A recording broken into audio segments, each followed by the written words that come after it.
2:41 a.m. at General Eisenhower's headquarters, General Jodl, the representative of the German High Command, and of Grand Admiral Dönitz, the designated head of the German state, signed the act of unconditional surrender of all German land, sea, and air forces in Europe to the Allied Expeditionary Force and simultaneously to the Soviet High Command. General Bedell Smith, Chief of Staff of the United States Army, and General Francois Severs signed the document on behalf of the Supreme Commander of the Allied Expeditionary Force, and General Susloparov signed on behalf of the Russian High Command. Today this agreement will be ratified and confirmed at Berlin, where Air Chief Marshal Decca, Deputy Supreme Commander of the Allied Expeditionary Force, and General de Tassigny will sign on behalf of General Eisenhower. General Zhukov will sign on behalf of the Soviet High Command. The German representatives will be Field Marshal Keitel, Chief of the High Command, and the Commander-in-Chief of the German Army, Navy, and Air Forces. Hostilities will end officially at 1 minute after midnight tonight, Tuesday the 8th of May. 1 minute after midnight tonight, Tuesday the 8th of May. But in the interest of saving lives, the ceasefire began yesterday to be sounded all along the front, and our dear Channel Islands are also to be freed today. The Germans are still in places resisting the Russian troops, but should they continue to do so after midnight, they will, of course, deprive themselves of the protection of the laws of war and will be attacked from all quarters by the Allied troops. It is not surprising that on such long fronts and in the existing disorder of the enemy, the commands of the German High Command should not in every case have been obeyed immediately. This does not, in our opinion,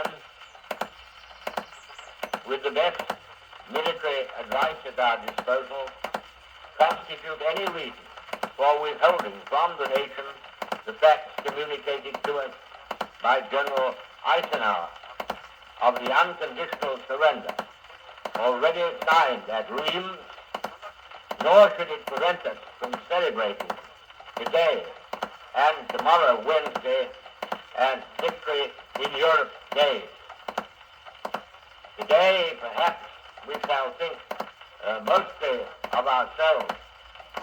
Tomorrow, we shall pay a particular tribute to our heroic Russian comrades whose prowess in the field has been one of the grand contributions to the general victory.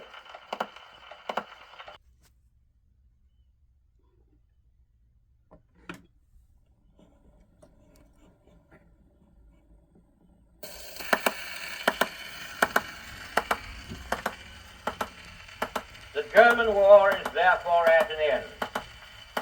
After years of intense preparation, Germany hurled herself on Poland at the beginning of September 1939.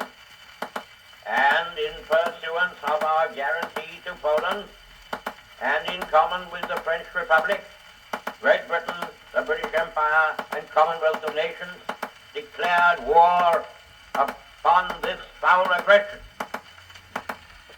After gallant France had been struck down, we from this island and from our united empire maintained the struggle single-handed for a whole year, until we were joined by the military might of Soviet Russia and later by the overwhelming power and resources of the United States of America. Finally, almost the whole world was combined against the evildoers, who are now prostrate before us. Our gratitude to all our splendid allies goes forth from all our hearts in this island and throughout the British Empire. We may allow ourselves a brief period of rejoicing. But let us not forget for a moment the toils and efforts that lie ahead. Japan, with all her treachery and greed, remains unsubdued. The injuries she has inflicted upon Great Britain, the United States, and other countries, and her detestable cruelties call for justice and retribution. We must now devote all our strength and resources to the completion of our task, both at home and abroad.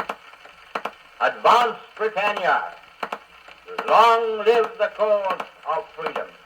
God save the King!